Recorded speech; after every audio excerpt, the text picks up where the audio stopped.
So this agreeable person that just spoke and is willing to do anything that you might need is Kathy Meyer. Hello. I am the much less agreeable Ellen Erlanger. No, most of you know me. We both aim to please, and so does our executive director, Emmy Beeson. Emmy, you can wave for those of you that have not met her.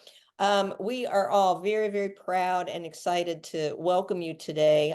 This virtual visit will introduce you to some of our very dear friends and colleagues in the Tallmadge City School District in Northeastern Ohio. Tallmadge, give a wave, Tallmadge, up there in the They're assembled seats. for a party that might be a lot of fun. So we hope they have a good time checking this out along with the rest of us. You will meet a couple of the folks from Tallmadge who will join us on the call toward the end to answer some of the questions and comments that you will undoubtedly have. The video itself will bring to your attention some wonderful, encouraging and practical insights about the journey that Talmadge has undertaken over the past 7 years or so. And our organization, Partnerships for Authentic Learning and Leadership, has worked along with the staff there throughout that process. And one of the things that you will discover is that change isn't always smooth. You knew that, and change is intimidating and a challenge at times. And certainly there have been some challenges along the way in Talmadge. But what has kept people very centered and intentional has been a shared vision that they came to early on in this process. They have stuck with it, and as a result, as you will see, particularly in part 2 of the video today, what has developed is a whole set of new roles and new experiences for teachers and kids and for the community as well. In addition, the administrators have had some changes in roles and some new experiences too. So we look forward to getting all that from the video. Uh, let's see. I think I'll just toss it to Emmy at this point. She'll tell you a little bit about the mission of our organization and where a telecast like today fits in all of that. Yeah, thank you. Those of you who are on the call, I know that you're coming to this from the same like mind and like heart that we are. And our mission is to serve teachers and schools and students because we believe that learning should be irresistible, that learning can be irresistible, and that we can create the conditions that make it so. And I love, Ellen, you starting talking about it's the shared vision because our work really exists to think about how the whole system functions together. And the key that allows us to change that is because we have a shared vision of the student experience, that we all find a way to come to the table and say, what is it that we want for kids? What is it that we want for ourselves? We believe this. And because we believe this, we will do this, right? And so sometimes people, both teachers and administrators, might say, well, the system isn't set up for that. The system isn't set up for irresistible. But the truth is, just like in business and industry, our systems get the exact results that our system is designed to create. And so we are the ones that create the system. We create the vision, we create the expectations for students, we create the support that teachers receive. We are the decision makers that create this experience. And so all the work that we do is around serving teachers and leaders in thinking about, if I want this outcome, what do I have to do to get to that place? And the virtual visit is a really unique experience for us because I would say the number one, or one of the top questions from teachers and administrators, is how do you do this? Where is it happening? What does it look like if a whole organization wants to shift, not just a classroom, not just a grade level? What does that look like? And not everybody can go to Talmadge. Not everybody can go to Eminence, right? And so the virtual visit allows us to bring their experience to you. And we hope to continue to bring more things like this to you so that you can hear other people's story. We also want to hear from you all when you're doing things that deserve this kind of attention and sharing. We'd like to travel to other places and see what people are doing. So this is um, an invitation to communicate about that going forward as well. Let me have Kathy introduce part one of the video. I will. So those of you who have attended the Eminence virtual visit, you might remember it was one person with a phone doing all the recording, and then I edited it. The Tallmadge video is going to look a little more professional to you, and so we're grateful to GP Creative who worked with us on this with a much bigger a number of people and equipment than we expected. But the video is split into 3 parts. And so the first part is really going to be interviews with people and B-roll showing, as Emmy was talking about, the system. You know, one of the things that really I think you'll see is that Tallmadge was very intentional. There are steps that took place 6 or 7 years ago that led to things 4 or 5 years ago that led to things 2 or 3 years ago and currently and moving forward. One of the real joys of our work is that we've been there on the whole journey. And when we go up to Tallmadge, it's like going home, and we could not enjoy it more. So please, in this first part, please watch for the intentional pieces that you hear that were put into place, because it really is an example of, as Emmy said, a shared vision, the North Star that leads their decision making and the type of instruction that they are doing and trying to expand as well. So I will start the first part, and then we will come back and get some reflection comments from you all. Part one is about 15 minutes.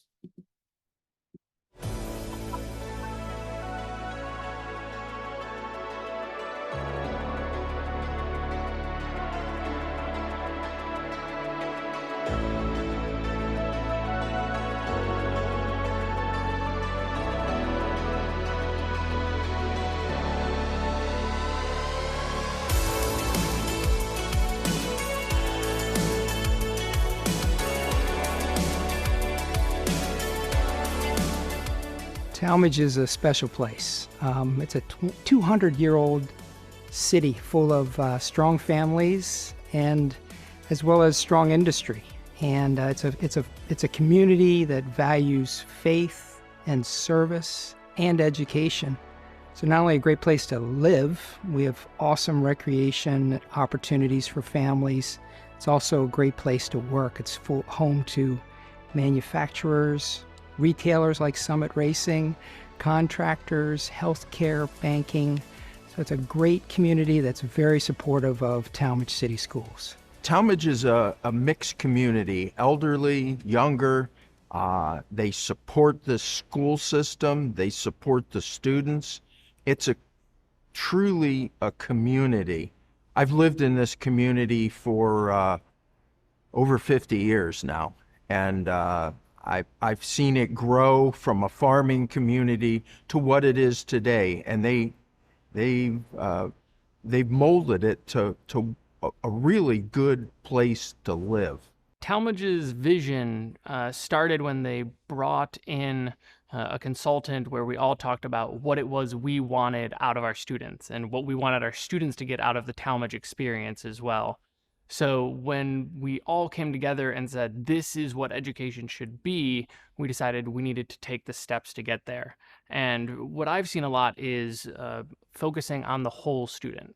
So focusing on how to make sure the student is the portrait of a graduate here at the high school and getting them ready for those key characteristic traits at the elementary and middle school. When I was introduced to authentic learning 5 years ago, for me, there was an automatic click because I saw things that I was already doing in my classroom.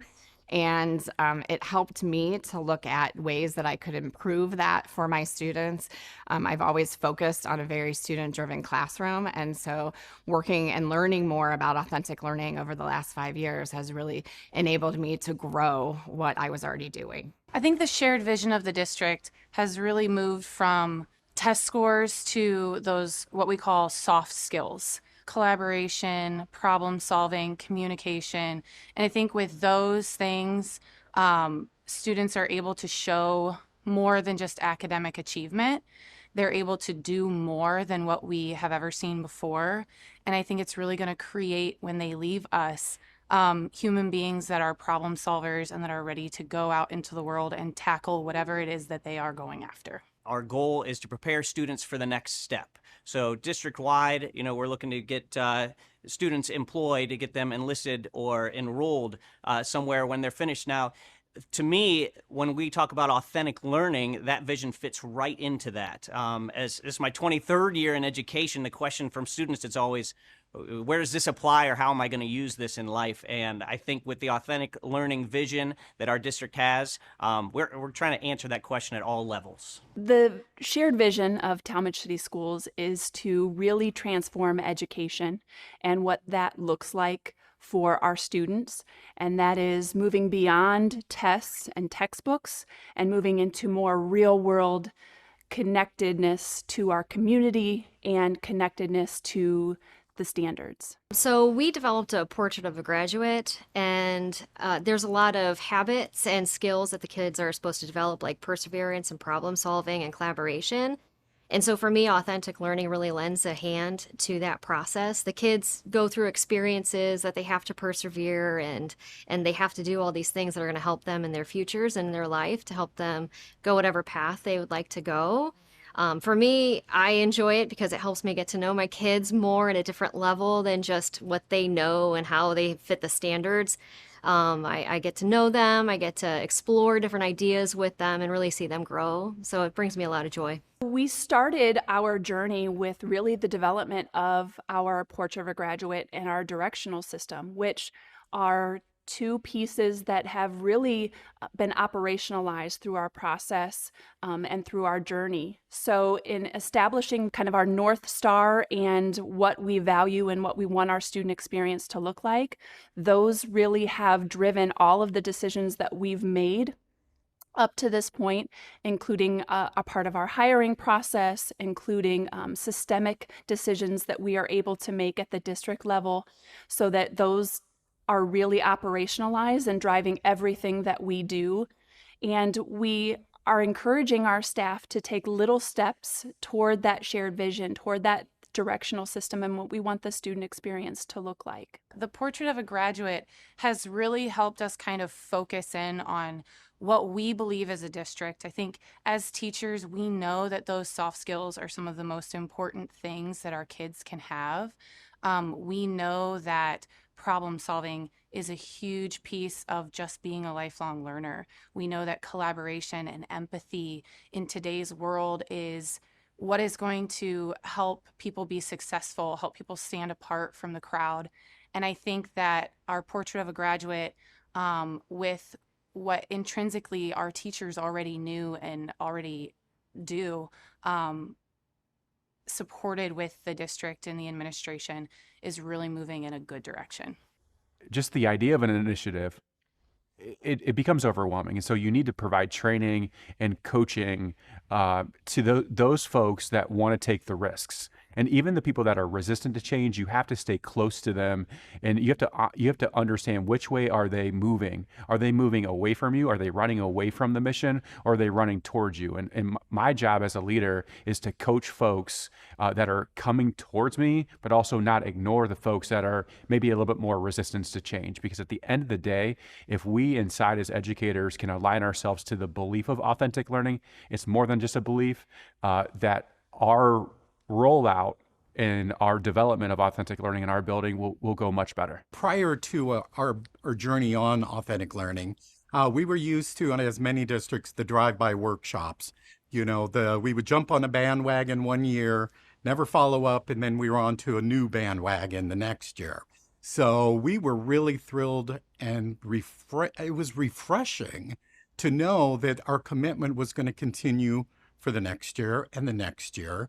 And because of professional development, as teachers, we're on the total spectrum. Some people who are reluctant, all to the risk takers. So the PD provided what each teacher needed at that particular level. So coaching and PD is vital for the process of authentic learning. Ultimately, ongoing professional development and coaching has been key to the success that we've experienced.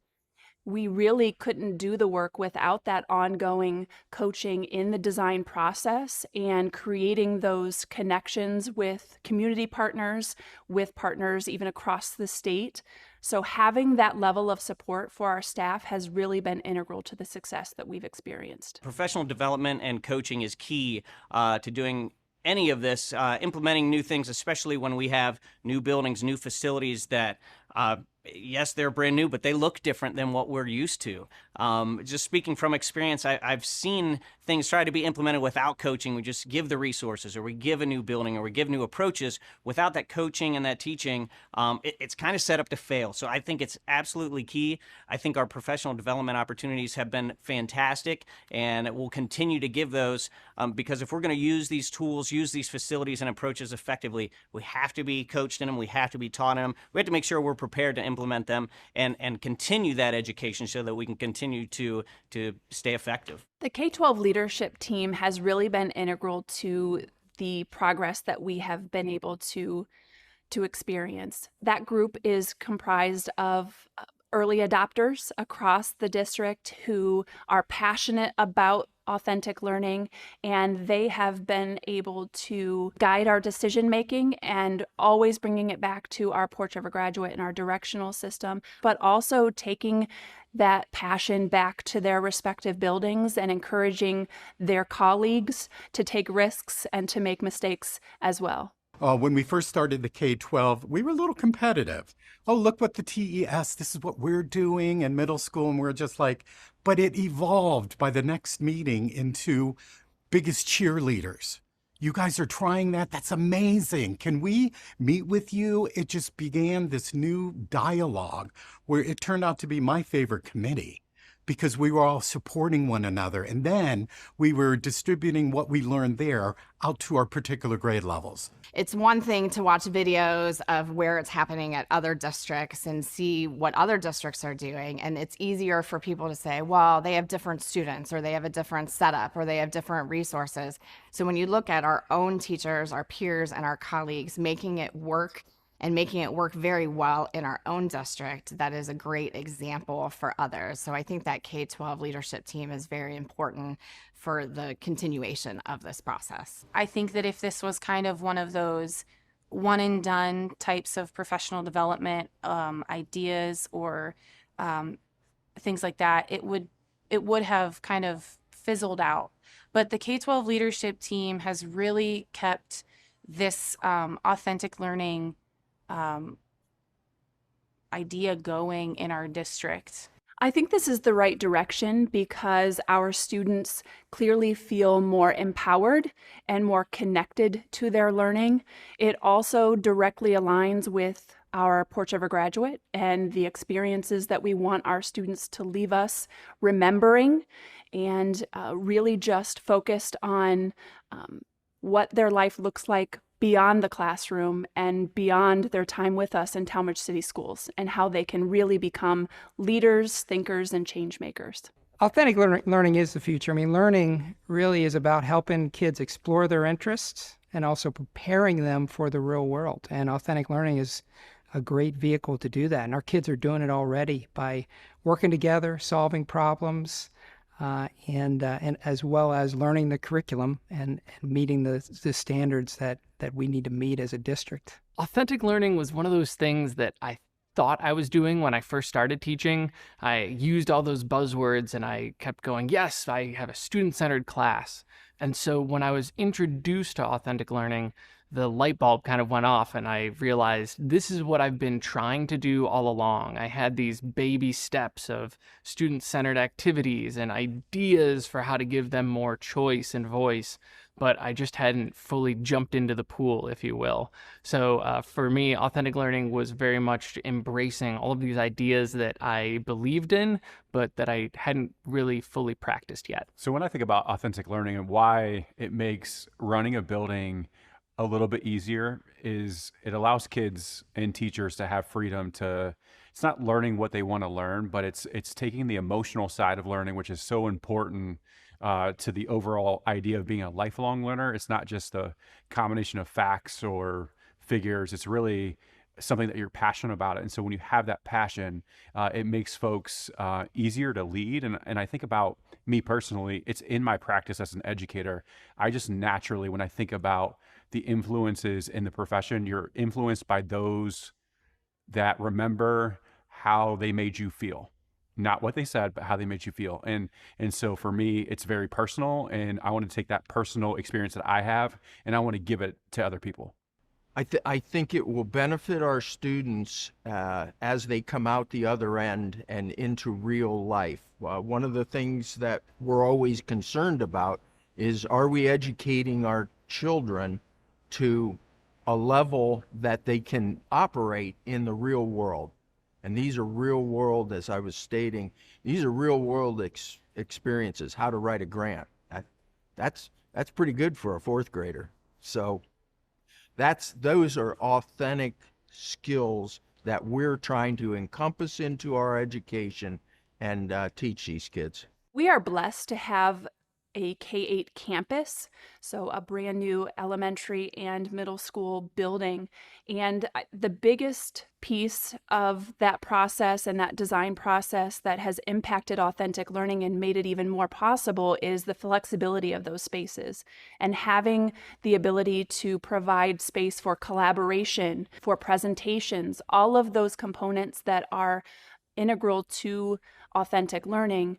Our spaces have allowed for that work to continue and have truly fostered and grown that work as a result of the flexibility that we've been able to provide in terms of space. They created a facility, a room for just about everything that you would want to do. We have meeting rooms that the kids can go sit down with a guest that's coming in. We've got spaces to spread out and build. We've got a STEM room that has all the tools we need to construct. We've got a computer lab with all the programs on it that we would need to design. So just the flexibility of a facility like this is really, really useful. The flexibility that the new buildings offer are quite powerful. We can pull a wall closed in many classrooms. That'll help us spread the kids out. We can come over here to the middle school and work in the common areas and the different presentation stairs, and kids can make their spaces their own.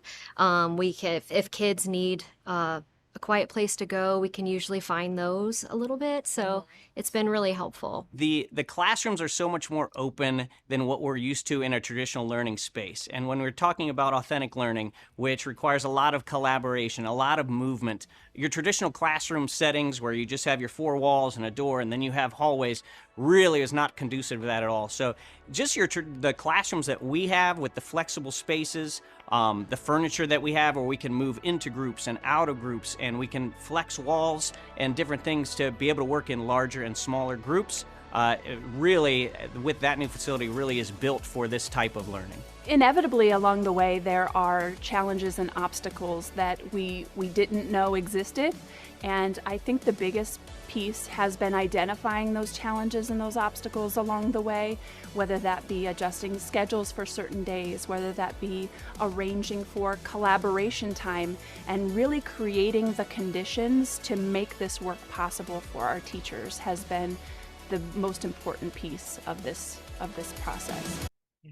In just a minute or two, we want to spring into part two, and the second part, which is about 24 minutes long, will absolutely fly by because you're going to see one example after another of kids and teachers in specific projects and activities that are so exciting.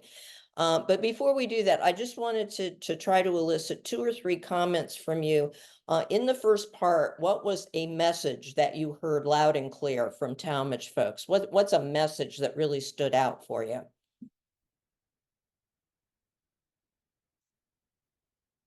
I know a lot of you, so I may call on you if that is not too uncomfortable. Nancy, what did you hear there? I was thinking just about the portrait of a graduate that kind of stuck in my head as a goal for the kids, and the way that they took ownership kind of shifted from the teacher to the students having ownership in their journey. Thank you. And I think what you'll see, especially when we get into part 2, is that in Tallmadge, the portrait of a graduate is alive and well and in action. It is not a poster on the wall. And I think so many of your districts have gone through the process of identifying those characteristics of the graduate, but you may still be working toward that kind of bringing it to life. Different message that you heard. Teresa? Yeah, I heard a lot of collaboration, and it wasn't just, with teachers, it was with students, it was with community members, lots of collaboration. And administrators. Yeah.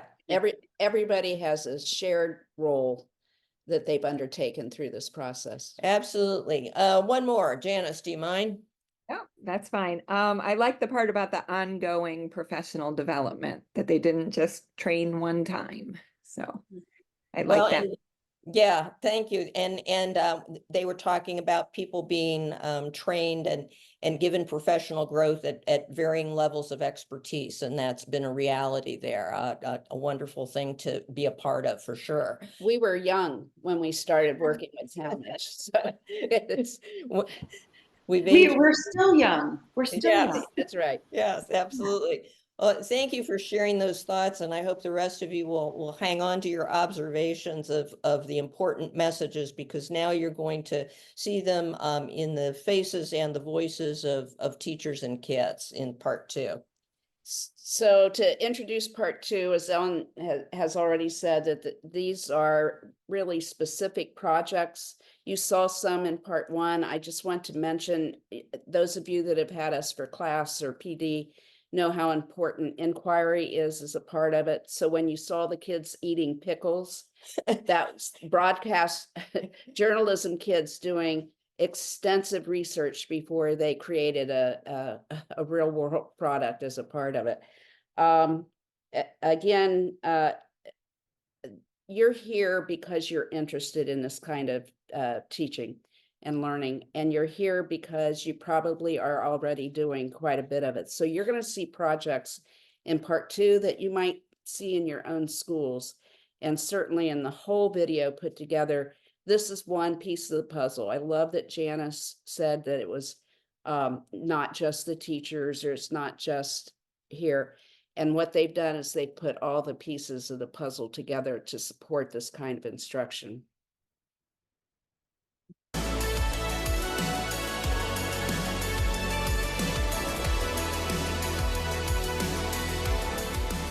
When the district brought authentic learning, project-based learning, service-based learning into the realm through professional development, I really saw my values reflected back at me. And it got me really excited to continue to do more, felt supported. For me, getting your hands dirty and asking questions and making and doing the work of real people is what it's all about for me as an educator. Because COVID had a huge impact. When kids were stuck strictly on technology, we know that's not what's always best for kids. So we wanted to expand. We have a brand new campus, lots of spaces. So we have an outdoor swing set. We are planting an orchard, an outdoor science lab. We have so many things. I think the benefits to my students are that they have ownership over the products that they're creating. For example, in my broadcast class that we launched this year, my students started podcasting. And so their ability to take something that they love and work with it and talk to other people about what they're doing, and then have that creation out to an outside audience, has just been an amazing way for me to teach and to see them grow. This project deals with our students interviewing community members who are older, and they interview them about their life and things that have happened throughout their life. And the students interview them over the course of 2 months. And over those 2 months, the kids take notes, write stuff down, and then they take those stories and they turn it into a biography about that person. And then we use another program called Shutterfly and edit and clean up and print a book. It was really a treat once a month to come over here, especially because there were four different students and 4 very different students that I got to know. I really look forward every week to come over here and explain my life to these kids. I would say our ultimate goal in public education is to kind of create experiences that are real world, that gives kids an opportunity to practice something that, you know, kind of exceeds the walls of our school building. This is one of those activities or projects that allow kids to have an opportunity to publish their own work, to actually have something tangible at the end of a rather long and complicated process. One of the other pieces that I like about this program is it connects us to a community or community members in a way that wasn't happening prior to this project. So it gives us an opportunity to work with a variety of different people within our community, and then kind of give them something as a reward for giving us their time. I think one of the things that I really like about the project is how it brings them out of their comfort zone. Students, instead of just sitting in the classroom, are with adults that are much older than them. They have to be comfortable talking with them and interviewing them and just carrying on a conversation. And so sometimes that's not easy for them, and they get more comfortable over the different sessions that we meet with them. Yeah, I think it's interesting too. You see kids who are nervous and like just scared to talk to an adult and sit down and have these conversations to, by the end of this project, they cannot wait to meet with their person and chat and tell them what's going on. And it goes from just a project that's, I have to interview someone, to how's your day? How's school going? Like just casual conversation from total panic that it was set in at the beginning of it once you first start. So there are conflicts and things that are going to come up that are an issue, and you just got to kind of go with the flow. Things aren't always perfect. You plan it out, but plans fall apart, and you just have to go with what you can do, and it all works out in the end. In our class, we worked for our project with One of a Kind Pets, which is a local animal shelter. And the mission was to get the pets that were there adopted before the holidays. So the kids were making pages to kind of advertise the pets so that we could hopefully get them adopted. And it connected, in language arts, we were talking about holidays around the world. So we got to really talk about why the holidays are important. And a lot of that tied into family and pets. So that's kind of where that started from. I think it was way more authentic for them, especially we got to learn how to use Canva, which they were really interested in. So we were able to kind of teach that way, and they didn't feel tied to their desks writing these things down. They got to work with a partner, be up around the room, and use something that they weren't used to. The project started out as a presentation in a fifth grade classroom, and then the fifth graders got very excited about bees in general, and they wanted to learn more about bees. So the bee committee came to fruition at that point in time. From there, they had to do a presentation to the Board of Education and the superintendent to get that going and on site. They did that, okay? So that's all part of the learning process. How do you accomplish things, and how does the system work? So what's interesting is our bee house project didn't even start out as a bee house project. We were initially exploring honeysuckle and how it was an invasive species on our K-8 campus. I was in one of your I teams, and I met Kristen Bordage, and she talked to us about possibly getting in contact with a beekeeper, because as it normally happens with authentic learning, you go down a path and you get stuck and you're not sure where to go, so you ask for advice. And she, again, recommended a beekeeper, so I met with Mr. Passarelli. He came in and did a lesson, and one of our students that day just came and said, you know what, I'm 10. I want to do something, but I can't do anything because I'm just 10. And I'm like, but you're 10. What can you do here? Let's figure this out. So she decided she wanted to develop a bee committee, and they worked on getting members together. They presented to Courtney Davis, and she gave them some feedback, and then they worked with Mr. Nash, and then his kids gave some feedback to the girls on how they can improve their presentation. They finally presented to the board, and they got permission to come on campus. So the bees are here. They made it through the winter, so that's really exciting. But their mission is just to improve the bee population in this area. The goal of the Bug Hotel was to really explore the idea that humans have an impact on their environment in both positive and negative ways. Our mission through the Bug Hotel was to create an environment for wildlife. After we presented the idea to the students and they took it further than we ever could have thought. The secondary mission that came out of that was education. They wanted to teach others about why their Bug Hotel was there and why it was important. So we were able to integrate math with the measuring and budgeting. We were able to integrate writing. Our students wrote proposal letters and opinion pieces to our administration for permission, and to help them understand why this was important. They were seeing a lot of habitat destruction around our school community, a lot of housing developments being built around our greater community, and they really took to heart that that was a home to something before, and they wanted to do something about it. The collaboration, the problem solving, the empathy was amazing to see for some of those students who maybe kind of sit back and let life happen around them in the classroom. They really kind of stood up and took ownership of what they were doing, and they're proud of their projects. Well, it's not your structured pencil paper class.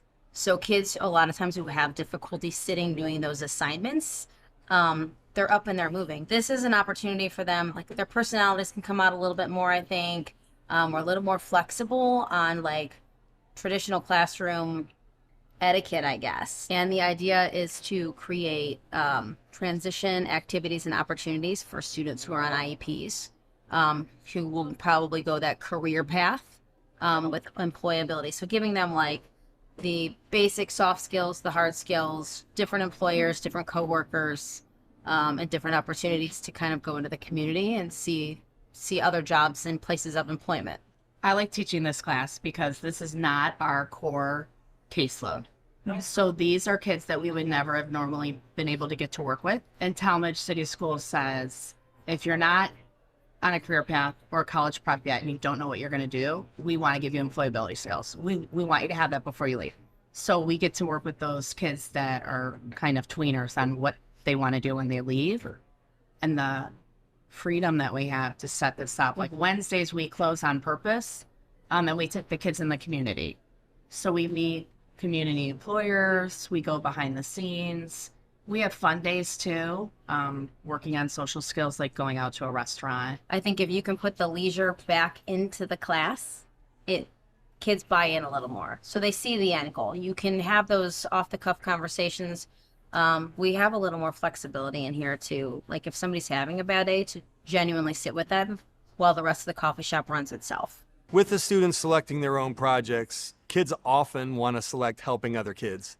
So Ronald McDonald House is in our area, right next to Akron Children's Hospital. So that's an outlet where they can help other kids, and they get to help the families of kids in a really tough situation. One of my favorite activities they did with them, one of my STEM classes was learning about architectural design, and Ronald McDonald House was doing a renovation of their facility. So we actually paired them together, and they got to actually design a floor of the new building and pitch their ideas to the architects, pitch their ideas to the director, and they got to get feedback on their ideas, and it was a really good experience for the kids. The applied exploration class takes everything from authentic learning as well as personalized learning and puts it together into a project-based class where there are 3 different teachers and we do everything to break the mold. We constantly meet with students, we have them reflect often, and we did 3 different projects. A Where to Live project that was a practical application for when they graduate from high school or college. We had a deep dive curiosity project where they got to look into a problem somewhere in the world. And then our final project, the kind of crown jewel, if you will, was the See a Problem, Solve a Problem, where they looked at how they can make an impact somewhere locally in the school or community. I liked it quite a bit. I think I would recommend it if you have an idea for what you want to do for your project, if you want to explore some interests you have, just if you want to get to know the teachers a lot better, because they are allowed to relax a little bit more than they might in a traditional class where they have this really set curriculum. I actually have talked to one of the teachers that ran the program. And an interesting thing I learned from her is that it genuinely encourages you to get to know the other teachers you're working with on it a lot more than you would think. And they all had the same designated planning period and they all worked together very closely. And I think that's a unique experience, not just for the students, but for you. One of my favorite projects we do is game day. So about 5 years ago, the current basketball coach came to me and said, I have a crazy idea and I think you're the person to handle it. And he presented to me the idea that he wanted to do ESPN college game day before a basketball game. So I took it to my students and they absolutely ran with it. So they created video packages. We did live on-air interviews. We had a feed going out on YouTube live and to the community. Over the years, we've gotten more community involvement with it. So we have t-shirts sponsored. We have food there. It's become a big tailgate event, and my students every year are working more to improve what they are doing. And for me, their excitement when it's coming up, but then also the community excitement about it, that this has become something that is a tradition now, and that my students are the ones that have put it together. Honestly, my vision, my hopes for what we can get out of authentic learning, thinking about what I had mentioned earlier about kids asking the questions, why are we learning this? When am I going to apply it? I think my hope is that we can answer that question to the kids even as early as the elementary level. Not just the question, well, you're going to use this in middle school, you're going to use this in high school. Really, we want to connect the kids to their passions. My hope is that we can help kids identify what their passions are, what their strengths and their interests are, so they know why they're using these things, and they have the opportunity to apply those, not when they get into high school when they just get to choose their classes, or college, or outside of education where they get to choose what they're doing. We want to provide those choices now. We want them to, my hope is that they can identify, what those passions are and they can apply them in our building. When I think about the benefits of authentic learning, I think it goes back to what's our role in today's society. Our role in today's society is much broader and deeper than what it was 20 years ago. We are responsible for the wellness of our students, and that can be frightening, but I think it is exciting to give our kids hope. And when you have hope, the education outcomes follow. So the benefit to our staff has definitely been taking them back to their why and making that shift to becoming facilitators of learning and designers of experiences for students, which I think really resonates with our staff, and they see a difference in our students and their deeper learning and deeper understanding and deeper connectedness to the content that they're teaching. It's also a benefit to our community because our students are giving back to our community in some way. And our community is involved in the education of our students. They're in our classrooms, they're in our buildings, and our students are out there in the community and making an impact on our greater community. So it's been amazing to see. Authentic learning really motivates the kids. It gives them a reason to continue working. It gives them something to push them along and really get excited about. So that's the real benefit to the teachers. It's the benefit to the students. It's just the want to keep working and the satisfaction that they get from it. The gratifying thing is that you get to see the students apply themselves in different ways. They get to work their skills into it. They get to express themselves in different ways.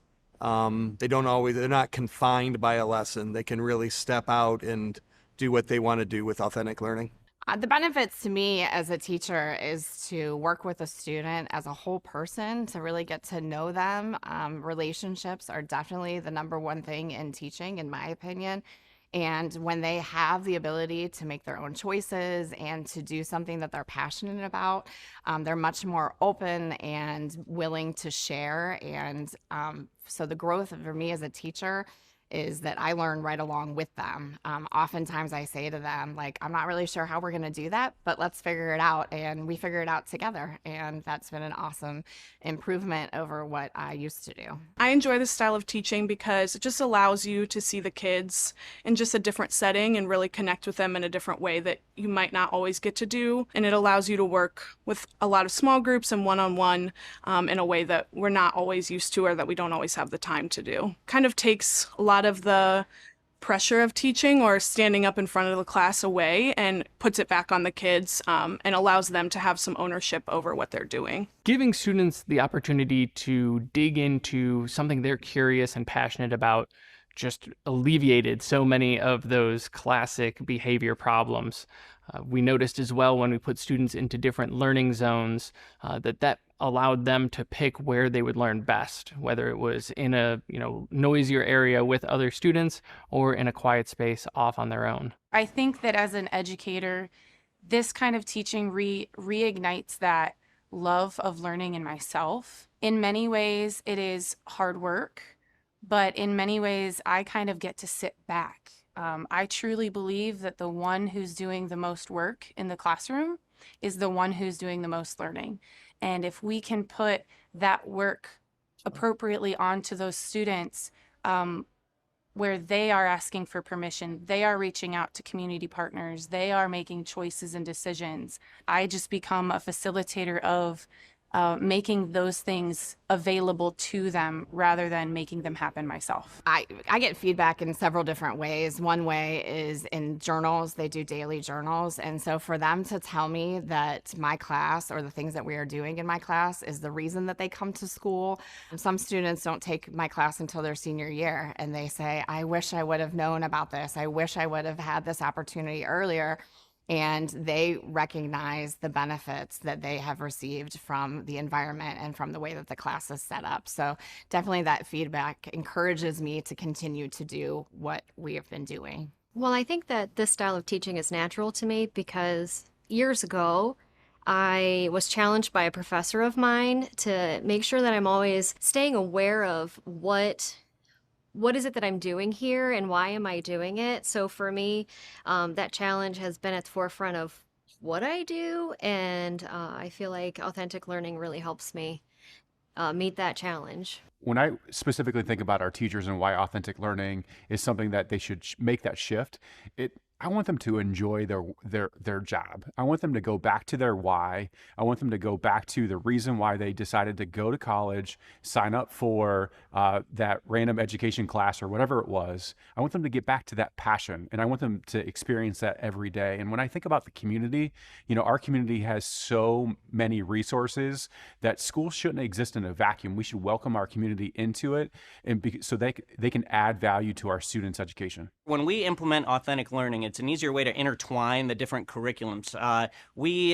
Growing up, the age that I am, it was always, you're thinking about math when you're doing math. When you're in language arts, you're doing language arts. Science and social studies, they're all kind of in their different blocks. The biggest thing that I see is whether it's the language that we're doing in our social emotional learning or our PBIS, all that language, everything is intertwined. So it's a lot easier to do things that are cross-curricular because we're consistent with our language. Kids recognize that they can implement things from math in a science or social studies, maybe in a project, and you see those light bulbs come on a little bit quicker. Even like I said, I mentioned the social emotional learning, which is so important to us. That stuff is all embedded. So it seems from a teacher's approach, a lot easier to embed those things and to do a lot more cross-curricular activities, so we're not dealing with those individual blocks where we don't know how one relates to the other. It enables them to be creative, and they're having the same fun fun that the kids are having with the projects. We're already seeing that with the bee. You heard about the bee house and all the fun that the staff and the students are having with that. So for me to see the staff engaged and having the authentic projects to work on, I would think it's a lot more fun than the book learning that might accompany that. When our presenters shared with us the Broken Heart activity, where we ask our students, what breaks your heart? Boom, we were sold. This was not an add-on. This is something that we can take the ownership of the students and work around and bring our standards in to meet their needs. It was a game changer, and it did not become, oh my gosh, what new things are you going to add to our plate? But it shifted us from best practice to authentic learning by using student choice, which was really important. Authentic learning is messy at times, and we absolutely had to embrace the chaos. Luckily, there were 3 of us in there together to do that and to have a good time along the way. But it was absolutely, absolutely worth it to see the payoff, especially in the see a problem, solve a problem results. We had students who presented in front of the board and have gotten the ball rolling on green initiatives in the entire district. We had a student who wanted to finish her essay after the class was over because she didn't feel like it was done. And we had another one who started to help us revamp and revitalize our media center into the location for where the next class was going to take place. I think one of the big apprehensions is that no one likes to lose their sense of control over something. And so for most teachers, or some teachers, I think that idea of control being shifted to students with student choice, student empowerment, them really making decisions about what they're creating, that can be a scary process. And it is something, though, that when you do release that control and it's not a teacher-driven, this is the knowledge I'm giving you, the growth in the students and in the classroom is huge. So I think that's one of the apprehensions, but I would say that it is definitely worth to shift that control. So Ellen will give you some instructions for going into the breakout rooms. But one of the things I just wanted to mention, so one of the reasons Tallmadge is such a good school district for us to feature in this is because maybe not you guys, but some people might say, well, they've got these new buildings and so they can do it. And that's true. The buildings do lend themselves to being able to do it, but also they're using the building with an instructional strategies that make full use of the building. But if you've ever been to Tallmadge High School, it's a very traditional building, and they're being able to make it work and adapt the kind of instruction and the scheduling and so forth. They're finding ways to use the traditional building. So we are going to put you in a very quick breakout room with just a few other colleagues. We're going to create 7 or 8 groups of about 3 or 4 people. And your assignment is very, very simple. I'd like each of you to think about 1 or 2 things that have either been said so far in the video, or that you saw, what the 2 most memorable things for each of you, and just exchange your thoughts about what has really struck you, and start with 1 thing each, go around a second time if the time permits, but we're going to put you in breakout rooms for just 7 minutes and then pull you back for part 3. All right, I think we've got just about everybody back, and we're going to just invite a couple of people to share the sort of the feeling of their group discussion. Emmy, what was going on in your group? We had some great discussion about people collaborating in order to do these projects or these kind of things back in their schools, so collaborating with each other and or community. And we kind of ended on the question of thinking about this from a systems approach, that there are so many things with coming from the state, science or reading, packaged curriculums.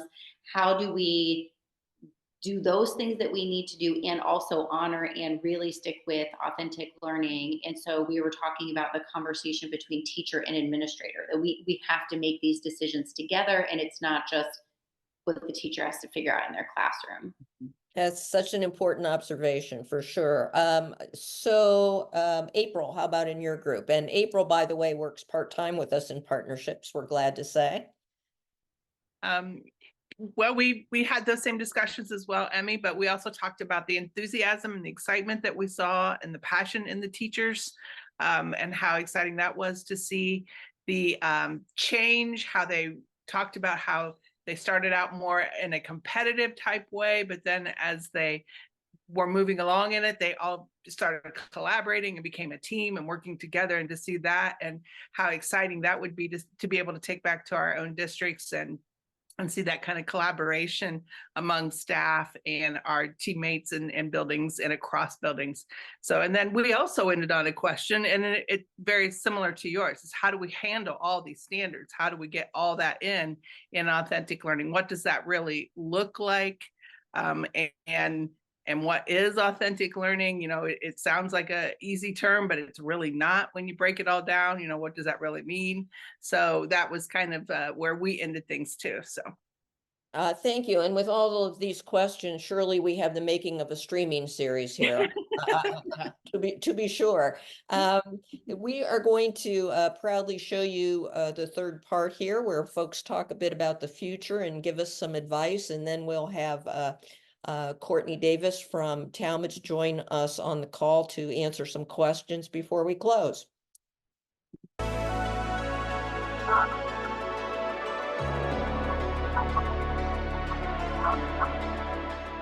This journey has been absolutely joyful to do.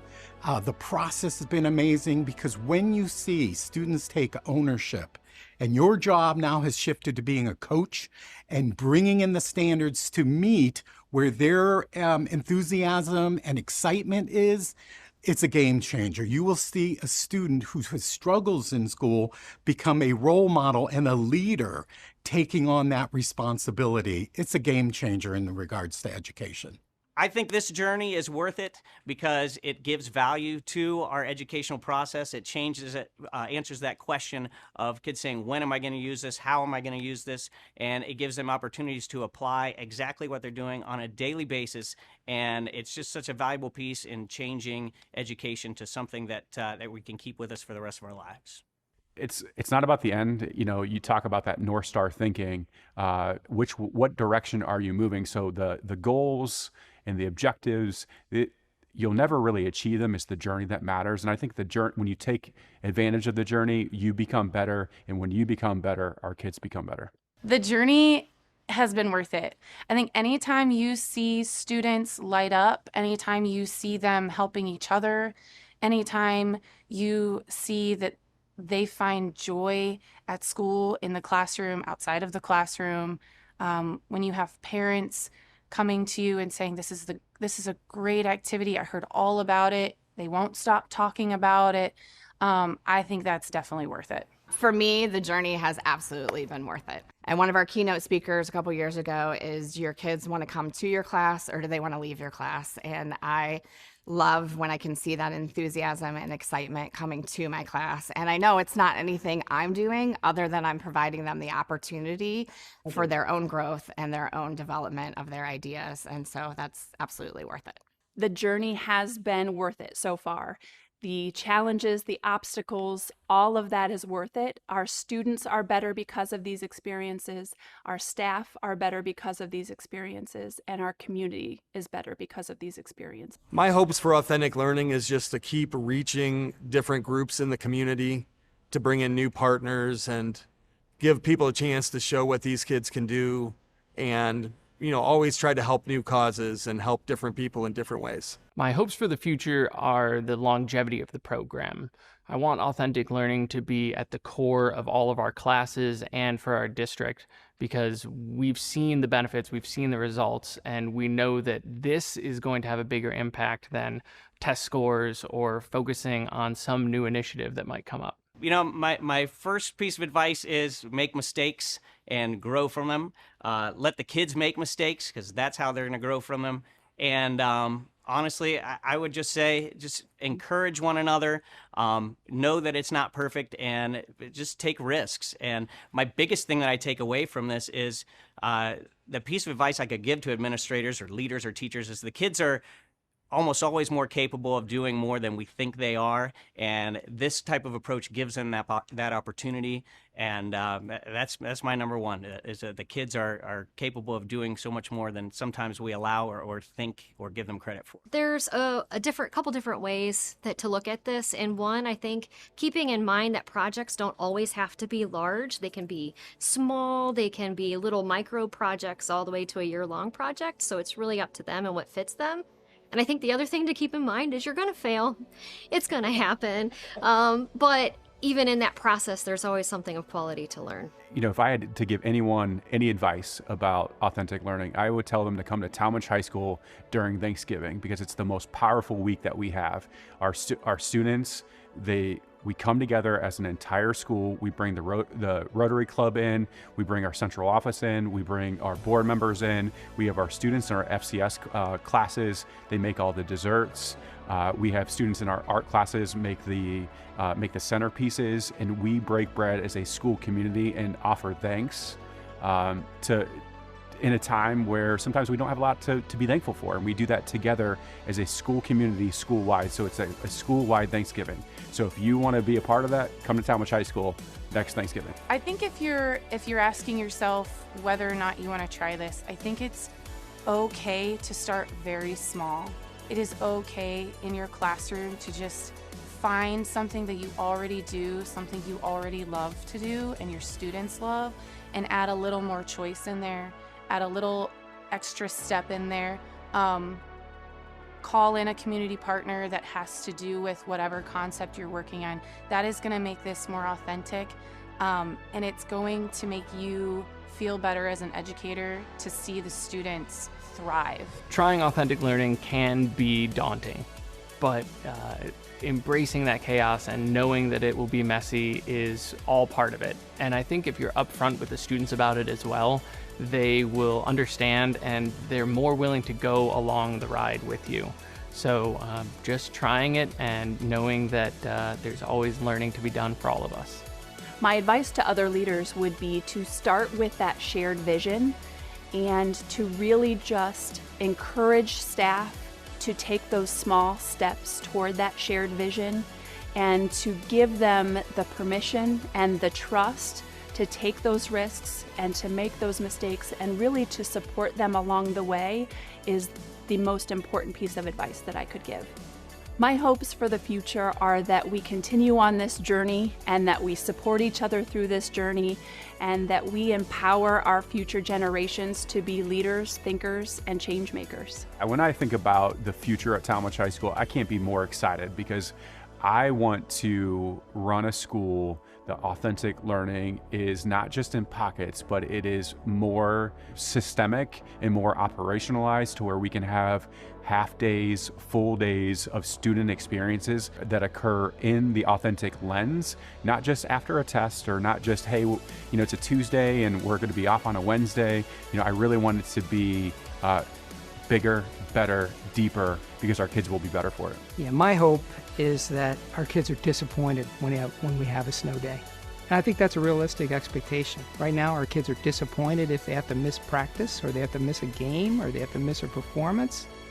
Why shouldn't they be disappointed when they have to miss school? And I want school to be so fun and engaging for kids that a snow day is a disappointment for them. It's been a great journey so far, and I am certain that the best is still yet to come.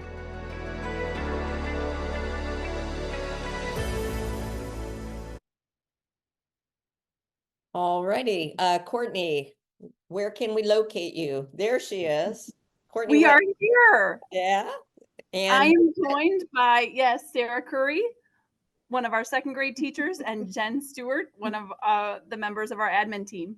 that's fantastic. I'm curious, because this is a new thing for you all as well. Tell the group how you felt about the process of the filming and pulling things together, and how are you feeling right now? Sarah, you want to say? Yeah. Well, I think when I teach second grade, so I think we live in our own little bubble sometimes. And so filming, I got to hear a couple different people's experiences as I was also filming my pieces. But when it's all put together, you kind of hear where everyone is throughout the whole district. And it was really encouraging to hear about all of the projects that I didn't even know were happening in our own district. So it was really exciting for me, being heavily involved in this work, to see my colleagues also heavily involved in this work and celebrate that. Yeah. And I would echo that in terms of, it was a great going through the process of filming this and putting this together, has really been a great time of reflection, and just the growth and the progress and the impact that this work has had on our students and our staff. It's just, it was a great process, just going through, putting this together and truly reflecting on how far we've come and how far we intend to go in the future as well. Jen, don't hide back there. Tell us your thoughts. I honestly had to hold myself back from getting emotional a couple times watching it, as an alum of this school district, as a community member, as an employee, as a parent of children in the district. I just take a lot of pride in everything that I watch in that video. And it was really hard not to get emotional, just seeing the amount of care and love and effort that is being put into really just wrapping around our kids in every single way of their learning. So just very, very proud.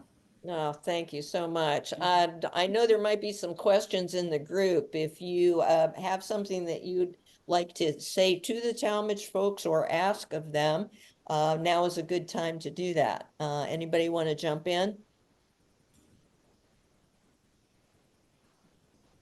Don't be shy.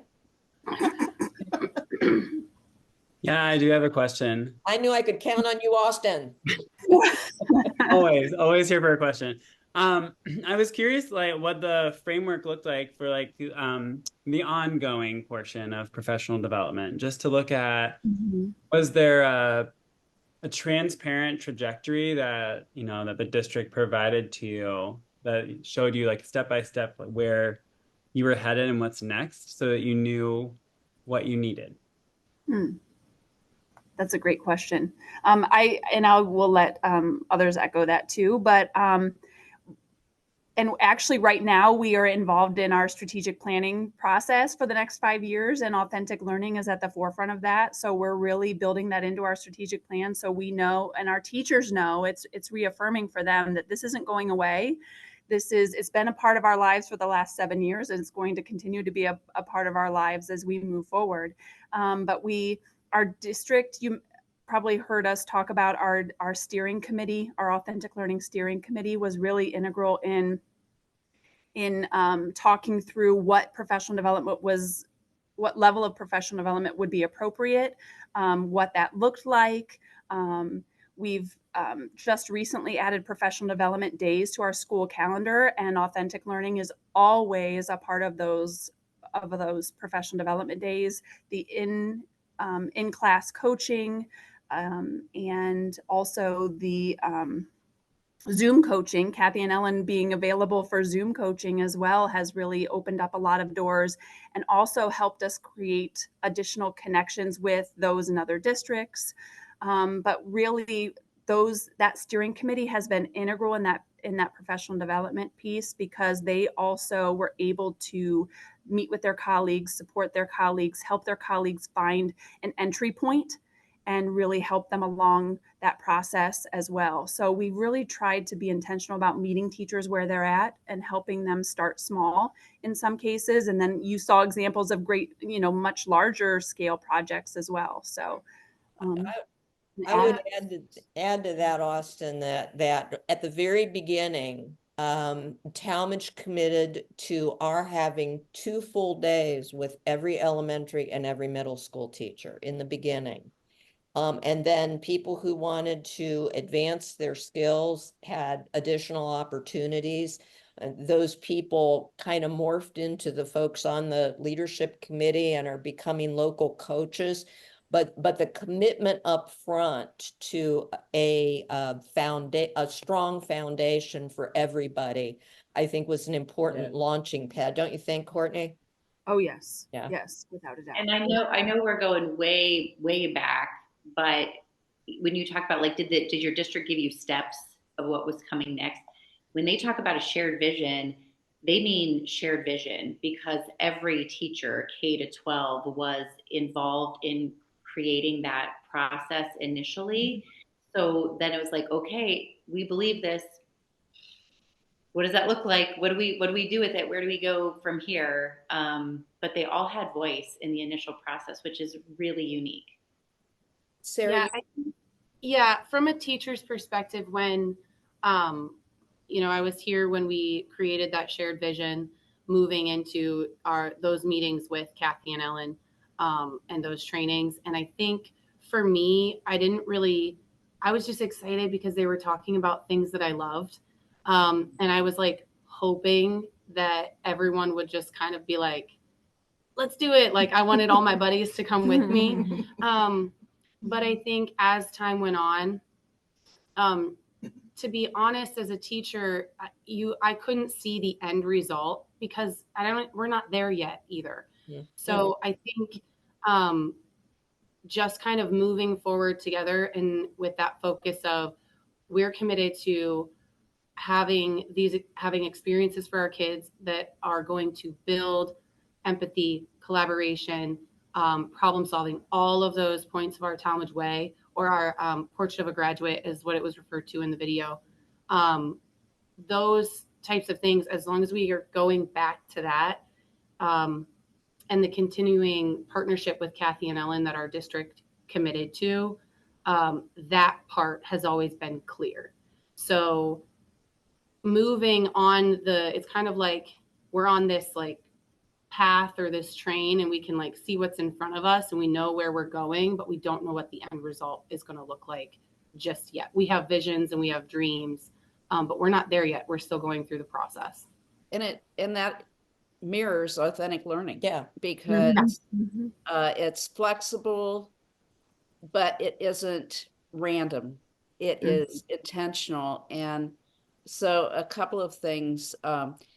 We want you to know that Sarah was almost a high school student when we started this. she has grown up in front of us and is a real leader here. I want to also recognize, we've been blessed to be able to work.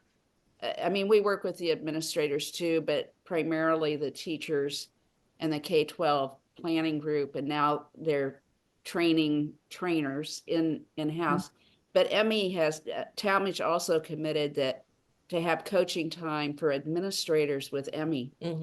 And so everybody, from our perspective, is speaking with one voice. And that we cannot underestimate how important that is. The K-12 Planning Committee has been a revelation in that I think maybe the first year it was sort of we do the agenda and we do most of the talking. It really is a committee that does things. They make decisions, they identify priorities. And so even though we don't always know what the next step is, they even create team hats. That's kind of an inside joke. But one thing so Courtney mentioned the strategic plan, and every district, they've got a mission and a strategic plan. And so a strategic plan is not your North Star.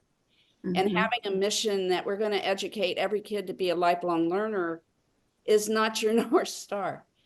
And so when they have a shared vision and a directional system and a PD program that supports teachers in providing this kind of instruction, and make administrative decisions that support it, then the strategic plan becomes, how do we get there? It's not the goal. It is a strategy or a group of strategies. And too often we act like the strategic plan is the thing, and it isn't the thing. And I'm going to say one last thing, and then we want any questions you have. But at some point, you heard Julie Hedrick say it's not how engaged her kids were, and they wish they'd have taken the class as a freshman if they'd known, and so forth. If you've been in any of our grad classes where we show Randy Pausch's last lecture, he talks about the head fake. And so when she said, it's nothing I've done, then she says, other than I gave them the opportunity. That's the head fake. That is everything. It's not nothing. It's everything. Other questions from the group? I had a question. I guess I'm wondering what advice you could give for a teacher who works in a district that maybe is more standards and data driven and not authentic learning. But, you know, my struggle is I see the value and the importance and the purpose of authentic learning and how it can bring up the standards and the data. So I guess without all that support that you just described, that's amazing. What advice could you give for someone just trying to do it? Well, I know I can tell you want to say something. Well, I mean, here's my thing. when I was hired, Courtney was actually my principal at the time, and I definitely asked for forgiveness more than permission. A lot. You still do. Yeah.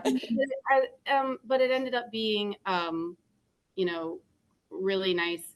I think sometimes in those situations, you do feel like you're on an island, and it can be really, really challenging in your classroom to create these experiences. But these authentic learning experiences, the ones that you saw on the video, those are like the big daddies, right? Those are like the kind of what we want to model and move toward.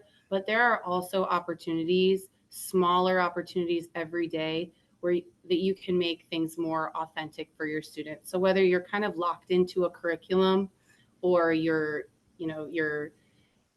neighbor teacher doesn't want to do any part of this because they're worried about test scores, or they're worried about backlash from administration, there are things that you can do to make it a little more authentic. You can ask someone to come in and interview your kids, or you can create interview questions for someone in the community. I don't think anybody is really going to say that's not valuable for your students. So these opportunities are really great. And if you are in that scenario where you don't have all of that support, all you can do is just make those tiny changes and then prove through the results and your kids' understanding of concepts and development of the collaboration skills and all of those other things, kind of just prove to people that that this is the right way to do things. And I will say it's not going to happen overnight. It won't happen in 1 year even, but you can do just tiny little things just to make something more authentic. Your favorite lesson. What can you do to connect kids to a community member? Could they do something? Could they do some sort of research that is going to benefit the classroom or something like that? Starting small is, I think, sometimes the best way to get to the big changes. Yeah, I think that's words of wisdom. Jen wants in on this. I'm like, excuse me, Courtney. Well, and I was going to say as well, I think ironically, I feel like we as a district are more data driven than we've ever been. And I think that our authentic learning lends so much to that. I mean, it's not an either or situation. You're not a data driven district and that's what you choose, or you're on an authentic learning district. You're an authentic learning district because you want the most out of your data and your learners. I mean, I oversee interventions in our district, one of those being our title team, our reading interventionists. And so we're looking at, some of our students that struggle the most and have the biggest reading challenges. And we talk about in those small groups, how do we make using that curriculum and what they're using to be more authentic? So what do those students need so they're more engaged in their learning so they can get the most out of that, so that with the data that we collect with their reading, so they have more reading success. I mean, that is all data driven, but we're looking through it through an authentic learning lens when we're having that conversation. Those things are embedded into one another. In my mind, it's not an either or situation anymore. And we have to make sure that we're constantly kind of butting up against that at all times. I'm so happy you said that, because this is a major myth. Like, this is a major barrier in this work, and it's opposite of the research around student engagement and authentic learning and student success. And so the idea that kids can be engaged and be successful can be synonymous. So I'm so glad you said that. The other piece I really wanted to say, Jen, I thank you for your question, is that being a lone teacher in a building that's trying to work on it, we want you to know that you are not alone, right? This is a group of people who are like-minded, who will connect with you so that you don't ever have to do this as one person in your district. Yeah, and Jen, also in the meantime, know that a main reason that our organization exists and we get so excited about this work is that we try to create a community among all the people that we work with. And so keep coming to our classes and our sessions and to Summer Institute, and feed your enthusiasm in those ways, because I think increasingly with each passing year we're able to create more of that community statewide, and also each of these sessions is an opening to the next thing. We raised questions today. Now we know what's on your mind. We'll try to address those in future things that we offer. So even though that we are at the end of this particular hour and a half, we hope that this is not an end of our interaction and ongoing relationship with all of you. And Jen, we can, please reach out. We'd be glad to help you. But the first thing I do is go back and ask your principal to call Courtney. Absolutely. Good idea. Good idea. I'm available. Anything else that anyone feels they must urgently express before we end the call? I'm going to ask the Tallmadge people to stay after school for a minute. And I want to say too, we are, because this has been a big production to get this video ready, there's still some additional edits and addition of some B-roll and photos that we want to add to it.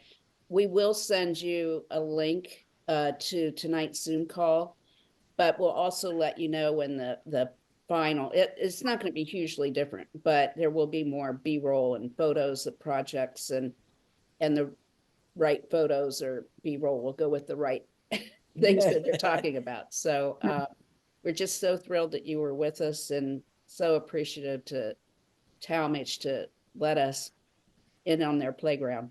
Absolutely. We hope to see all of you at Summer Institute. If you need more information, you can call or email us anytime. In the meantime, it is so generous of you to spend this time with us. We know you have long and busy days and you're tired, but it was it's May. Great to be with you. Thanks so much, everybody. Bye-bye. Bye.